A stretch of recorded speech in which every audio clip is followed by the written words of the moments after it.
अगर आप इस चैनल पे नए हैं तो इसको सब्सक्राइब कर लीजिए और बेल आइकन को प्रेस कीजिए ताकि हमारी नई आने वाली तमाम वीडियोस की नोटिफिकेशन आपको मिलते रहें और आप हमसे कनेक्ट रहें। बिस्मिल्लाहिर्रहमानिर्रहीम। खातिम असरात, मैं हूँ अख्तर अब्बास और आप सबको मेरा सलाम पहुँचे। सवाल बहुत डाढ़ा है, टेढ़ा भी है और सच माने तो तकलीफ़ देने वाला है। वो कहती हैं कि मेरा सवाल ये है कि अगर मियाँ बीवी के दरमियान कोई तीसरा बंदा आ जाए तो क्या करना चाहिए उस लड़के के साथ? क्या उसकी बातों का एतबार किया जाए और इधर से तोड़ के उससे रिश्ता जोड़ लिया जाए, निकाह कर लिया जाए? बेटा, अगर तो मुख्तसर जवाब चाहिए तो वो जवाब ये है कि कभी मत कीजिएगा। अब ये मत पूछेगा कि मैं ये क्यों कह रहा हूँ, गौर कीजिएगा। खुद आपका अपना दिल बेवफा है, यानी खुद आपकी अपनी पर्सनैलिटी और ज़ात इस काबिल नहीं है कि उस पर भरोसा किया जा सके। आपके पूरे ख़ानदान ने आपको पूरे एतमाद से, पूरी मोहब्बत से, आपकी वफा की कसम खा के एक लड़के के हवाले किया, आपका निकाह किया कि अब आप दोनों निभाएंगे। और आप कर क्या रहे हो? अपने मियाँ के होते हुए किसी कज़न या मियाँ के किसी दोस्त या किसी कोलीग, जिसको आप तीसरा कह रहे हो, ये फिल्म नहीं है, this is not a drama, this is real life. इसको बेवफाई कहते हैं। ये बेवफाई औरत को 2 टके से भी नीचे ले जाती है। बेवफाई जानवरों में हो तो चलती है, औरतों में नहीं चलती। मर्दों की बेवफाई फिर भी एक्सेप्ट हो जाती है। औरत तो ज़मीन का हुस्न है, औरत रिश्तों की बुनियाद है। औरत का दिल, औरत का वजूद, औरत की सोच, आंखें बंद करके उस पर क्या मर्द सारा दिन उनकी जासूसी करते हैं? क्या मर्द उनके बच्चों के डीएनए लेते हैं कि ये बच्चा मेरा है कि नहीं है? हर मर्द को अपनी औरत पे एतबार होता है। अल्लाह के रसूल ने भी एक ही वादा लिया था कि जब मर्द ना घर पे हो तुम उसके बिस्तर की हिफाजत करोगे। ये इतनी शानदार रिश्ते और इतनी शानदार तोक़ो होती उससे, और आप कहते हो बीच में कोई आ गया। क्या उसके साथ कुछ अज़ाफ़ी चीज़ें हैं? वही वजूद है, वही मर्द है, आपके वक्त में नहीं था।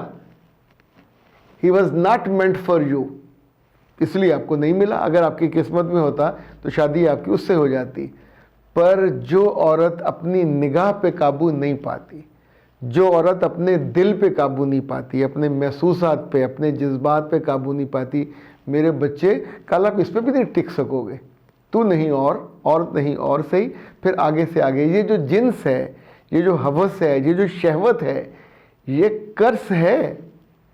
इसीलिए पानी गिद्ध जब आप एक दीवार बना देते तो वो महफूज हो जाता है, नदी से झील बन जाता है। झील काबिल इज्जत होती है। अगर वो छप्पड़ बनना हो जिसमें हर तरह की गंदगी आए और जाए और गुजर जाए, छप्पड़ में सिर्फ जानवर नहाने आते, इंसान नहीं आते। ऐसी बहुत सारी औरतें, लड़कियां पढ़ी लिखी, जिनका ख्याल होता है it's my life, it's me. जब मुझको कोई इतराज़ नहीं है, किसी को क्या तकलीफ़ है, ओके, फिर आपको ये दुआ करनी चाहिए थी कि आप जानवरों में से किसी जगह पैदा हुए होते जहाँ कोई भी मेल आए, इवन उस मेल को जिसे पैदा किया होता है वो भी जाके उससे संबंध बनाए और उसकी औलाद आगे चलती जाए। इंसानों में ये नहीं होता है। इंसानों में कदर होती है, इंसानों में हद होती है, इंसानों में कानून होता है, इंसानों में हलाल और हराम होता है। और जो हलाल के साथ है वो हलाली है, जो हराम के साथ जाएगा वो हलाली नहीं रहता, ना रहती है। दोनों में से जो भी करेगा। आपका सवाल दुख देने वाला है, तकलीफ। आखिर ऐसा क्या हो जाता है कि आपको अपने नफ्स पे काबू नहीं रहता? मिस इफ़त ने दूसरा सवाल किया है, सर हम हलाली रिश्तों से मोहब्बत करते हुए शर्माते हैं, बेवजह शर्म महसूस करते हैं। ये जो जिन सासों का आप जिक्र करते हो, मुझसे कह रही हैं कि उन्होंने अपनी बहुओं पे पाबंदियाँ लगाई, बेटों पे पाबंदियाँ लगाई, ये नहीं सोचती कि जीएफ और बीएफ यानी बॉयफ्रेंड और गर्लफ्रेंड के रिश्ता चाहे कज़नों के साथ हो, वहाँ इन्हीं औरतों की, इन्हीं सासों की बेटियाँ इनके सामने हंस हंस के बातें करती हैं, मुस्कुरा मुस्कुरा के हाथ पे हाथ मारती हैं, साथ साथ घुस के बैठती हैं, साथ तस्वीरें भी बनाती हैं, और वो भरी महफिल में गंदे गंदे लतीफ़े सुनाते हैं, और फिर उस पे हाथ मार के कभी कभी एक दूसरे को गले लगा लेते हैं और कहते हैं वो आपस में कज़न है, इतना तो चलता है। यानी जो हलाल रिश्ता है उसमें आपने ना हाथ पकड़ने देना, ना मुस्कुराने देना, ना शर्माने देना, ना हंसने देना, ना घुस के बैठने देना, और हराम रिश्तों में आप अलाउ करते हैं, तो ये कैसी ज़िंदगी आप लोगों को अलाउ करते हैं? बेटा बिल्कुल इफ़्फ़त, प्यारे बच्चे, बिल्कुल मुझे आपसे इत्तेफाक है, बिल्कुल इत्तेफाक है, ऐसा ही है, इसमें 19-20 का भी फ़र्क नहीं है। ख़ातिन हज़रात, अगर आप इस चैनल पे नए हैं तो इसको सब्सक्राइब कर लीजिए और बेल आइकन को प्रेस कीजिए ताकि हमारी नई आने वाली तमाम वीडियोस की नोटिफिकेशन आपको मिलते रहें और आप हमसे कनेक्ट रहें। ये मिस्टर आदिल हैं कोई 21 साल के, और मिस तहमीना ये हैं कुछ 26 साल की। कहते हैं हम सूखे सड़े से हैं, पतले हैं, मोटे नहीं हो रहे। तो मेरे बच्चों कुछ खाया पिया करो, खुश रहा करो, बावजू रहा करो, वक्त पे खाने के साथ साथ फल लिया करो, चाय वाय ज़रा कम ली, दूध वूध लिया। बहुत समझदार हो तो फिर अपना न्यूट्रिशन साहिबा से मिलें और जाके उनसे डाइट प्लान बनाइए। मज़ीद चाहिए तो फिर ये मेरे पास गिफ्ट आया हुआ है, it's a weight gainer, high protein और मसल बिल्डिंग, अ वेट गेन फार्मूला 100%।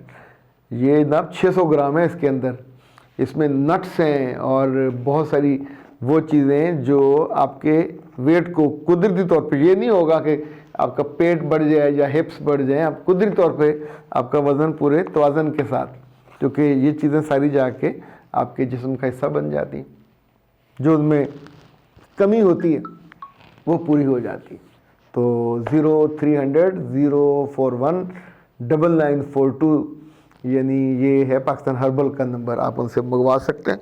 और होपफुली 3 माह आपको इस्तेमाल करना है, फिर इंशाल्लाह आप उसके नताज देखेंगे और अपनी शक्ल देखेंगे। पहले फ़ोटो ज़रूर बना लीजिएगा, महफूज रखिए वेट गेनर खाने से पहले और वेट गेनर इस्तेमाल करने के बाद।